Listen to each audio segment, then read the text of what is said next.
What's up, guys? It's your boy David Martin, and for the next couple of months, we're going to be posting one video a month on Simply First Class Podcast. Can't wait to see you there. Jesus Christ. In your opinion, what defines a GOAT rapper? Like what is the criteria you think they have to meet to become GOATs? Ultimately, you have to be really good at rapping. Right. Be able to write just good music. Be very relatable and have some sort of a message, and be able to tap into every mood. Don't wanna get down tonight. Wanna be down with you. I've been coming down with the blues. What is this world coming to? I've been in my room with the view. I've been in my mind too long. What you gonna do? Cool. So, hello and welcome to the show. This is your hostess, simplycsea, our co-host, David Martin, and our special guest, Lil Yellow. Yes, Lil Yellow is an artist out of Florida, correct? Yes, Miami, Florida. And I found his music on YouTube. He did like an ad that he did, and so it was playing, and I was listening to Masego and FKJ. They have like this generic playlist up there, and like his song came on, right? But I'm standing there and I'm like, wait, I've heard this playlist like countless times before. I don't remember this song, but it's not bad.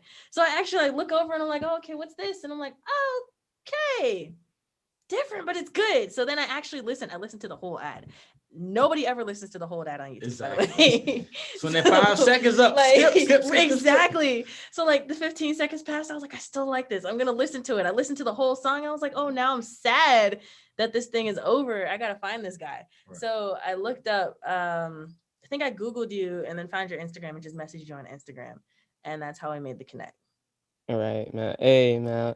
I really gotta start running that them YouTube ads up again, man. Because when you say that, like, it just is. It's like, dang, like, let me keep doing that, man. Because that was real. That was real smooth, man. How that came in. But I'm glad you found me, and now we here, man. Now we get to do the interview.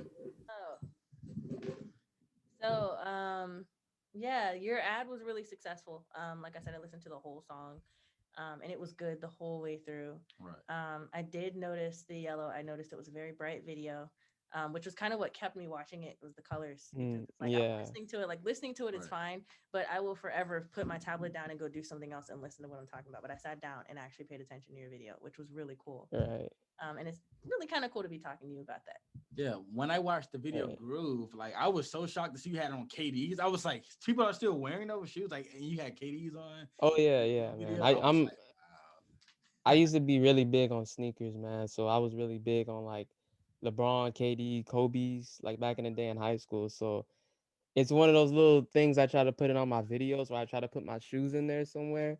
So it's like that I'm still kind of in it. I don't buy shoes anymore because it's just too expensive and it's like music equipment or shoes. Right.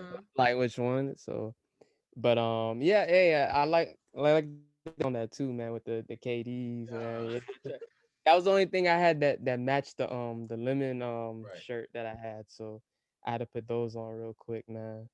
The details matter. The little details matter so much. Yeah, man. So that video is just a blessing, man. How everything like came out because we did it right before Corona hit. Like we shot it, we shot it like soon as I hopped in my Uber, I'm seeing that the NBA got shut down, and I'm like, man, like I'm thinking this is like not a joke, but I'm just thinking like it's 2 weeks is gonna pass, whatever.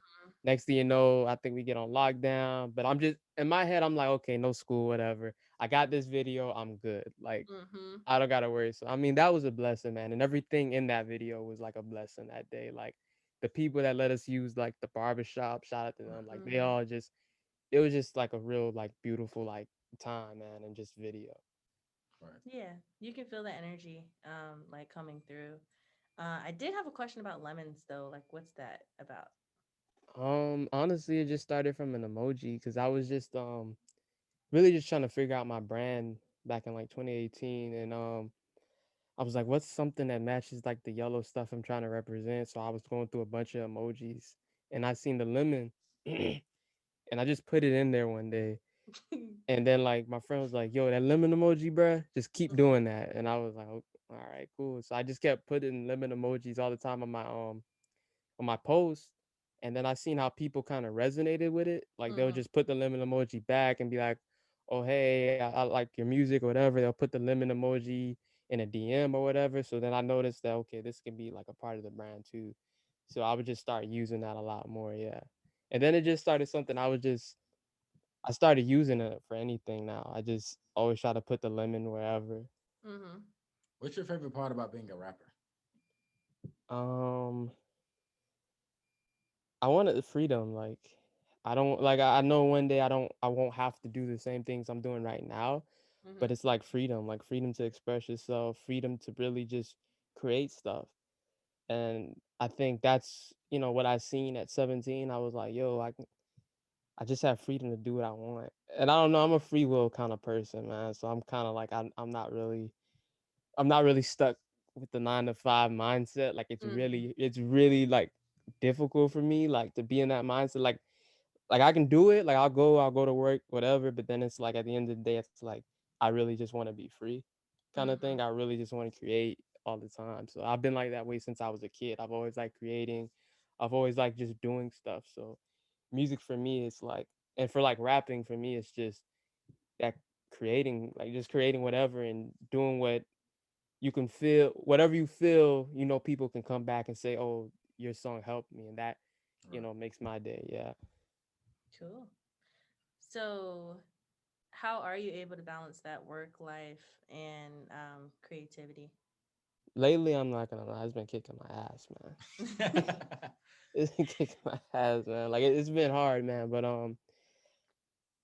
it really just depends on what's really going on. I usually can, but certain times I have to like really lock down and really ask myself, okay, what's important, what's not important. So Mm-hmm. sometimes it's like if hanging out, if I have to like exclude hanging out for a while, then I just won't go out and I just have to lock down because I feel like I put music at a high priority and I really don't want anything like getting near that because then I know it can get in the back burner because I've seen it right now where being in school and doing and working too where it's like damn, like I got this assignment due and I gotta do and I'm at work right now and I want to do this thing with music. So it's like really understanding like what you have to take away at the end of the day and Mm-hmm. really understanding like even your leisure time when you're spending 5 minutes on like YouTube and watching a 20-minute Mm-hmm. video, that can be spent doing something too. So it's like really understanding that and really being accountable for your time. So balancing that, it can get hard, but also another thing I'm learning is not being so hard on yourself because I'm really hard on myself, man, when it comes to time. Like I can wake up in the morning right now and just be like, damn, I just wasted I just wasted 5 minutes in the bed, man. Like, dang, bro, I really could have got up and did something, or like I'll be eating and I'll be watching like a 20-minute video on YouTube, and it's like, damn, bro, I really could have been Writing doing or whatever something I like could. that. Yeah, man. So, Yeah. Not a certain groove. That's easily one of your best songs. So like, what was the like writing process of that song? it was really simple. Like it was one of those things where just I was looking for beats because I wanted to have like all my songs on like all platforms. This is like 2018, Mm. and so the shout out to him, like the my producer, he sent me the beats. And then I think that was like the last beat and I heard it and I automatically knew where I wanted to like come from, but I just didn't have the hook. And I think one day the hook popped up in my head. I think I was just inside the house for too long or whatever. And I needed to go out. So I was able to write that hook a lot more better. And I was listening to like I think Mac Miller and Anderson Paak a lot. I was listening Mm. to Swimming a lot at that time. And Anderson Paak just put out an album during that time, Oxnard. So that hook came from that like place I was in. I was like, I like don't want to go out tonight, kind of want to get down with you. Like I was Mm-hmm. kind of coming from a place where I was like kind of like stuck in the house. I really wasn't doing much, but like working on music. And then I kind of went out that night. So I was able to write that knowing that okay, I'm gonna be doing something. But like everything really just came natural. Like really, really natural. It was really like, as soon as I heard it, I know what I wanted to write. So I just wrote it down for a little bit and then I came back to it. But everything just ended up sounding the way I wanted to, but within time. Like at first it wasn't sounding the right way, but then we got it to sound the way we wanted to. I know message is kind of something that's important to you about like what people get from your music. So what exactly are you looking for your audience to pull? To believe in themselves, man, and to, to really like believe in themselves and believe in their dreams and to do things that even if people doubt, that to, to know that they can achieve it. And I want to prove that to people. I want to prove to people that you can have you can do something and you can have a message without selling out and having to do just crazy stuff. Like you can do what you want and you can do what you love if you really, are passionate about what you want. And you don't have to be afraid of what people might say or think a lot of times. And that's why I want to just really prove to people like just really believe in like what you want. Okay, real quick, rate your freestyle skills from like 1 to 10. I don't say like I'm gonna be on like I'm gonna be honest because I've listened to Lupe, I've listened to Eminem, Rakim, King Los. Like I'm a big fan of like bars as well. So in terms of like just like the skill, the MC skill, like I'll say I'll put myself maybe at a 5 or 6, honestly. Like Okay, I'm not, you know, I want to be those guys, but it's like I also just want to make, just great sounding music, but like probably like a 5 or 6. Cause it's okay, like, okay. I don't know, like as far as bars, sometimes I'll have them and sometimes I'm just really rapping kind Right. of thing. Yeah, like sometimes like I'm really, really going in, like a freestyle I posted like last week. I was going in. And I really remember like all the bars I had on there. And then sometimes I'm really not. But like, yeah, I'll say at this point a 5 or 6. Right. Okay. Um. What's the next big project you got coming out? It's a mixtape. Well, no, I have this the EP. It's called Sophomore, so I want to put that out hopefully around June because I've been putting it off in terms of working on it and just like Mhm. the beat selection. I may change a couple of things about it, but it's been like in my head for a while, and like most of the songs, recording wise, is done. It's like the mixing process, and maybe if I want to put like a storyline and like conceptualize it a little bit. But the big project is it's a mixtape, man, and I'm really proud of that one because it's like I've been working on it for a minute and it's been in my head and it's just something that's like really like special. Like it really has like a really Mhm. deep message. So I can't wait to put that out. I'm still working on it. But like everything's done. It's just the mixing Right. portion of it kind of thing. And I'm not gonna mix all that by myself. Cause cause that's it's too hard, man. I'm not gonna do all that by myself. But it's definitely gonna come out between September to November, Okay. most likely October. But Right. that's gonna be really like really really special. Now I saw that you had put out freshman, and now you put out sophomore. Are you gonna put out junior and senior too, or is it just gonna stop at Yeah, yeah, yeah. that? I'm gonna try to, man. I'm gonna try to, man. The only thing now is like, damn, do I? For me, it's like, damn, do I have to? Like, I Right, don't think right, I have to. But then it's just like I don't know. Like, it's a challenge to me. Like, it's right, Mhm. those will probably be the tracks I do mix by myself, and right. probably have just one person help me or something like that. But yeah, it's probably gonna be something like that. Yeah. So on sophomore, do you got any features on there? I got features in mind. Probably like maybe 2 or 3. It's probably gonna be another female on there as well. No males? Damn, like I gotta look at the track list again. I think there might be one. I'm not really sure, dog. Cause I'll be writing, man. So it's just like one of them things where I'll write and I can just rap it, but then when I like do a hook, sometimes the first thing that pops up in my mind is a singer, Right. and I'm always finding like female singers. So it's just Mhm. like I feel you. why? Yeah, it's just like why not? Like Right.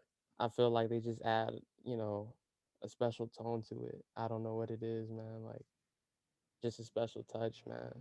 Yeah. Cool. So we've only got a couple more minutes, and this time we have a question for you. You've done a few interviews, correct? Right. Yeah, this is about the fourth, fifth one now. Yeah. So in your interviews, are there any questions that you wish anybody has asked you, or anything that you think that they should know but they just haven't asked? Ooh, dang, that's a good one, man. And I don't know how, like I don't know where to like maybe like top 10 rappers or something like that, or maybe favorite shows, something like that. Like I never Right. really get asked like favorite shows or like topics about like maybe sports or something like that Right. Okay, because so I'm like really into. interest outside of music. Yeah, like I get asked that, but I just be so into music that I really just be like, so yeah, I just be saying like, yeah, I'm just in the music, because some of them are cut short anyway, so it's like I Mm-hmm. can't really go deep, Right. because I can go all day. Like I don't mind doing like interviews, Mm. because it's an honor that like people want to like interview me, because I'm like, what, me, Right. like So, why? what are your top 10 favorite rappers?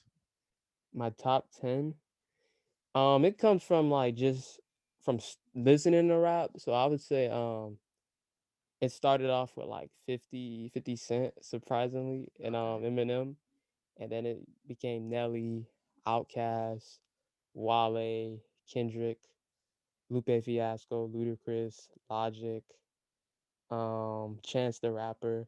Okay. I think that's already 10, but I could I could probably go on then, because Right. then it kind of formed other things. Then it became like Anderson Paak. Mm-hmm. Um, I think Drake is in like my top 20 too. Like, See, he didn't make top 10. nah, Drake was in my top 10, but then it was like, I don't know, like the Chance the Rapper, he just became a lot more relatable to me when I found Right. him. Mm. It It's was more like just what you like, can relate to. yeah, like when I heard 10 Day, man, and acid rap, it was just like, yeah. Oh man, I should rap. That thing was perfect. Oh Yeah, I actually kind of like 10 Day more, man. Like, I don't know why. Like, I actually my like god. 10 Day a little more, man, because I don't know, it's just relatable to me. Like Right. being Yeah. in high school and just listening to that. Yeah. But those are definitely, I would say, my top 10. And a lot more too. Like, I probably have a whole nother list. Like, Toby Lou has been one I've been listening to a lot now. Right. Mm-hmm. Yeah, so it changes sometimes. But those are like my like 10-10. Like, Right. So that concludes our episode for today. We're gonna leave you guys with some peace, Good vibes. love. Good vibes. Get us started. Peace, love, good vibes. I said it backwards. It's my fault. Our catchphrase It's is peace, love, good vibes, and positivity. Yeah. This concludes our episode today. We're gonna leave you guys with some peace, Love, love, good good vibes, vibes, and and positivity. positivity. Hit me up if you would like to participate. You know what I'm saying?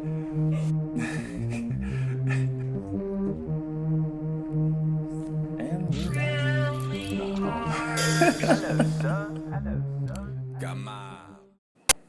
Hey y'all, how you doing? My name is Nijel, aka SirNijelHimself. All one word, SNH capital. You feel me? And today I'm here, and I'm here to tell you the truth about Forex. The truth about Forex, for real, is the foreign exchange market is literally the largest, most liquid market in the entire world, right? So where you have the stock market, the United States stock market moves about $22 billion a day. The London stock market moves about 7 to 10 billion a day. Tokyo moves about 18 billion a day. If you add all that up, it's around like 42 billion or something like that. The foreign exchange market moves $7.7 trillion per day. How do you get into the foreign exchange market? What is it? If you've ever gone out of your home country, you've had to exchange your currency, right? So if you left the United States and you went to France, France operates with euros. You're going to exchange your dollar and get $1.30 worth of a single euro. Now, when you leave France and you come back, the foreign exchange market is constantly moving, right? So if you come back and the United States dollar might now be worth 80 cents compared to a single euro.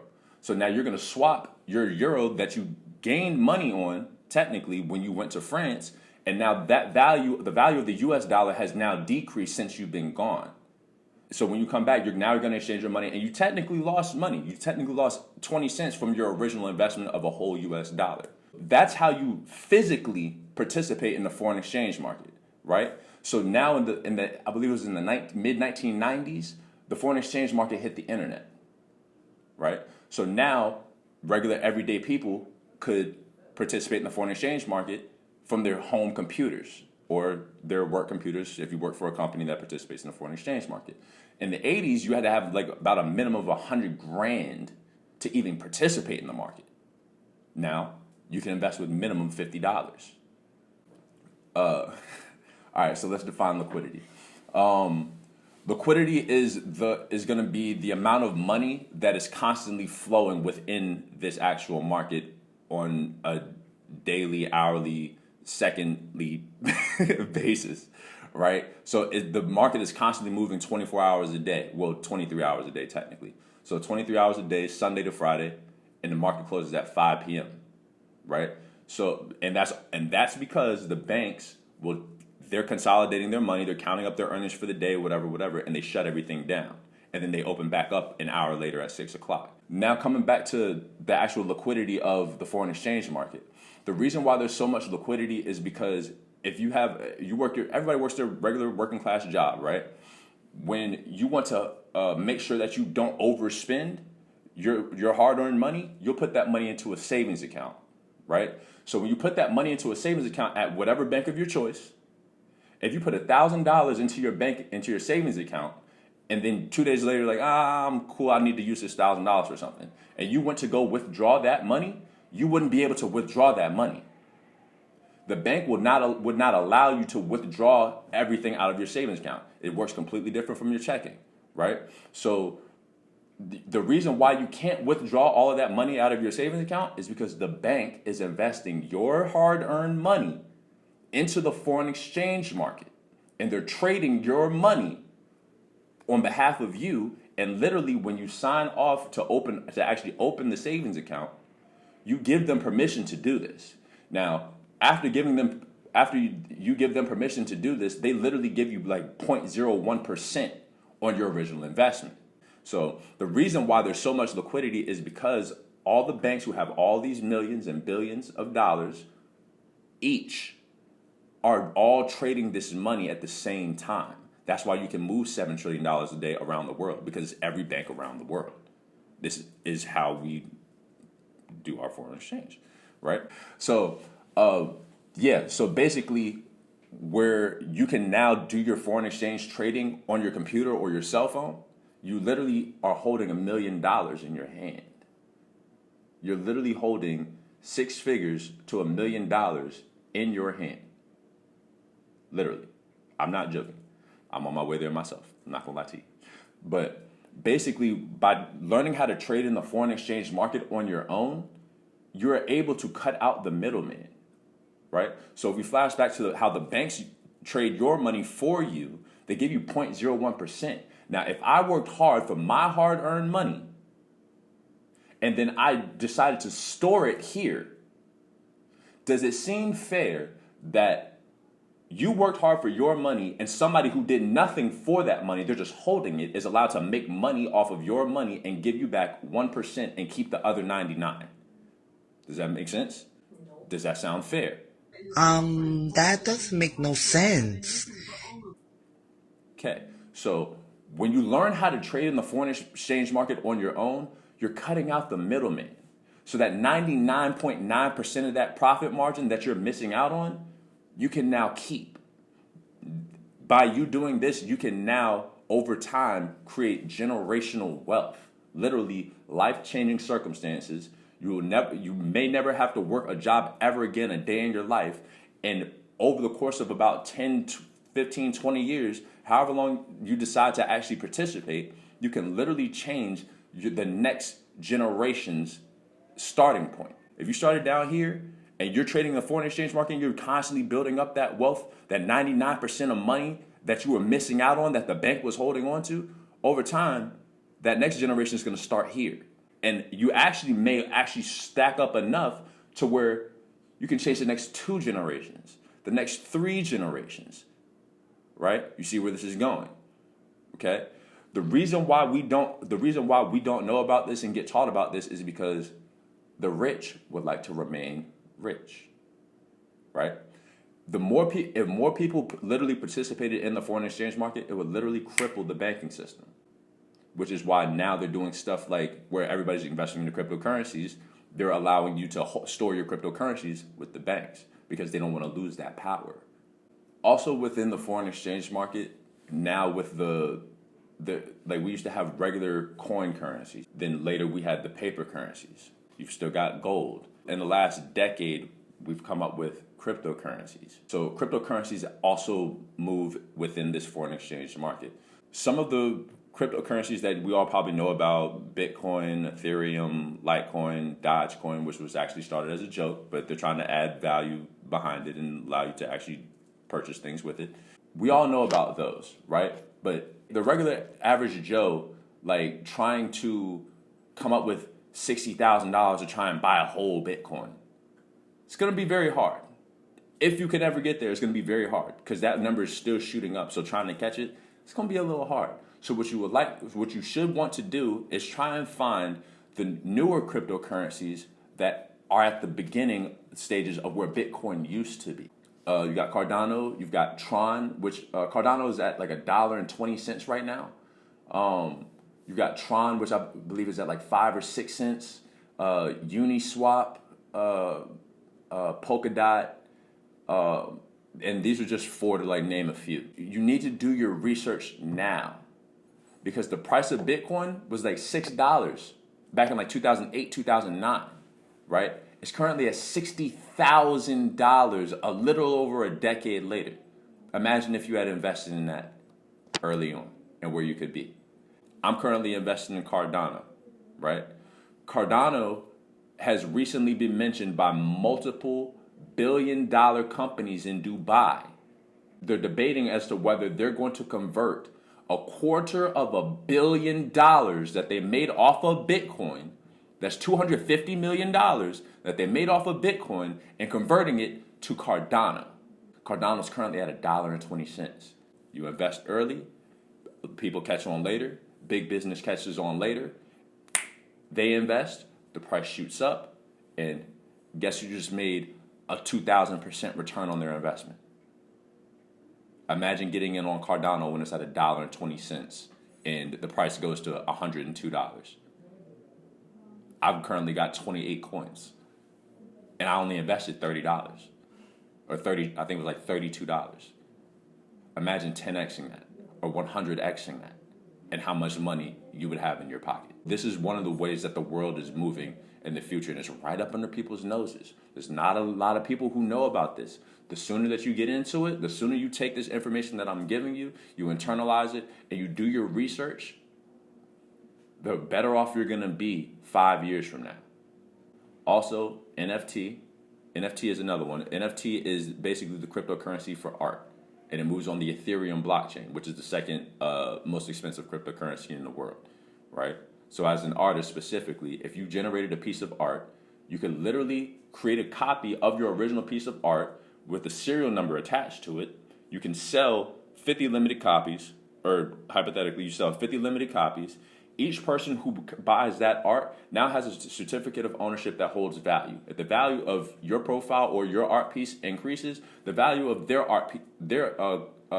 copy of that increases as well, right? And anytime that any person who owns a piece of your NFT resells it as the originator, you now get paid for that for the rest of your life, right? So this is another piece of information that you want to digest and do some research on, especially if you're an artist, for sure.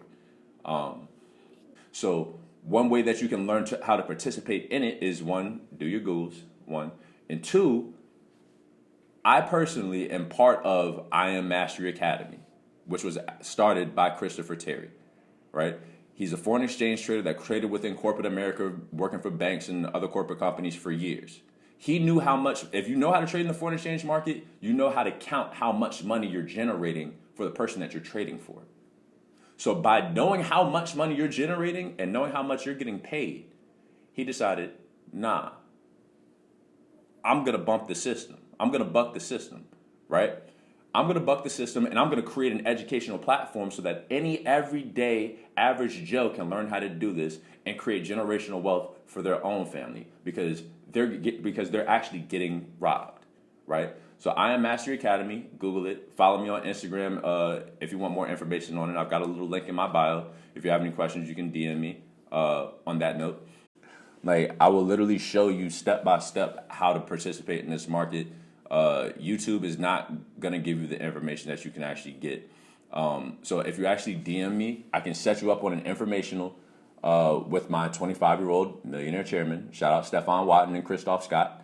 Shout out Trade House and Brandon Thompson. Bryce Thompson literally started Trade House, and he's been mentioned in Forbes. He's 24 years old, left Morehouse University, generated $1 million while in school, and left. Literally 24 years old.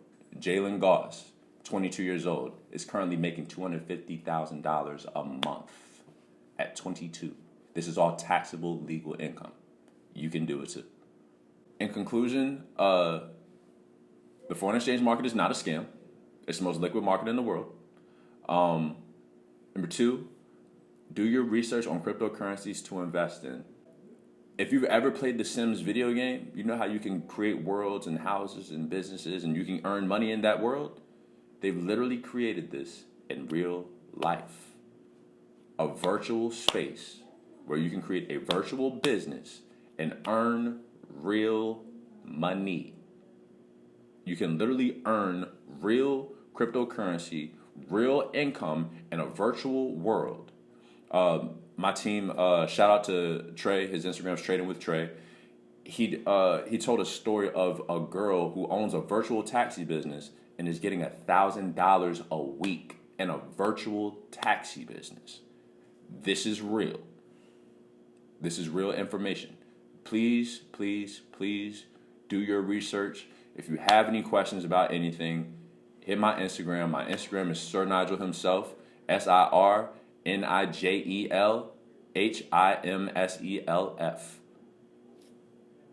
This has been the the sincere first class. Say don't laugh at me. Help me. Simply First Class Podcast. I'm your boy, SirNijelHimself, and I'll see you later.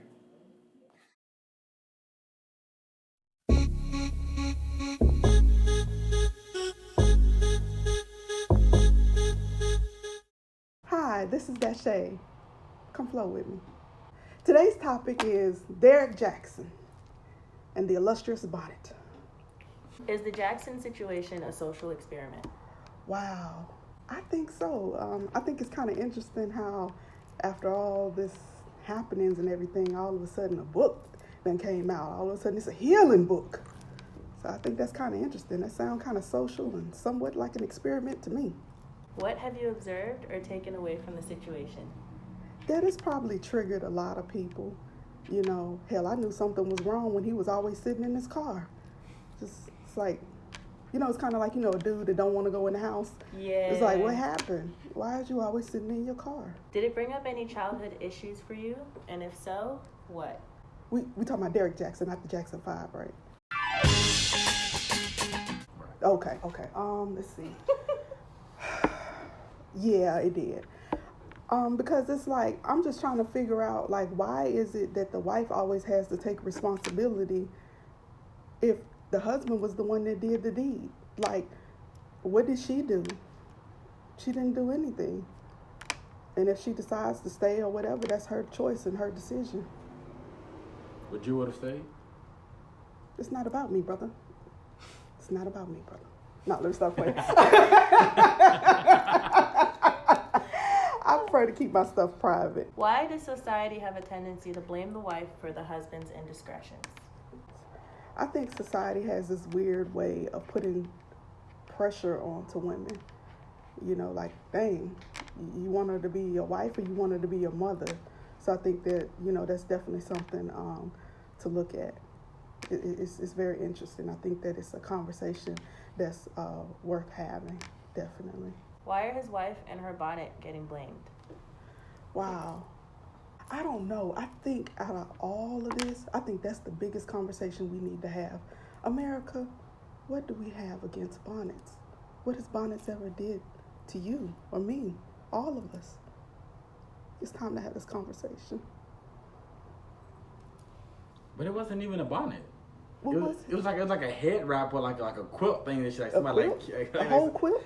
No, it looked like somebody like knitted something and like it wasn't a bonnet though, like you could tell. It wasn't a bonnet? It wasn't a bonnet. What? That's the crazy part. It wasn't a bonnet. So is that the issue? They don't know what exactly it is? They just Did like it jump to remind a them conclusion. Okay. Because it's like, I was wondering, like, did it remind them of old school popcorn? Like when you used to pop popcorn back in the day? Like, what is it? I don't know. It just The wasn't. old a school. I'm bonnet. talking about that one with that Oh, yeah. skillet. Oh, Yeah, with the skillet. pop, the Yeah, Jiffy the Jiffy Pop. What? Okay, yeah.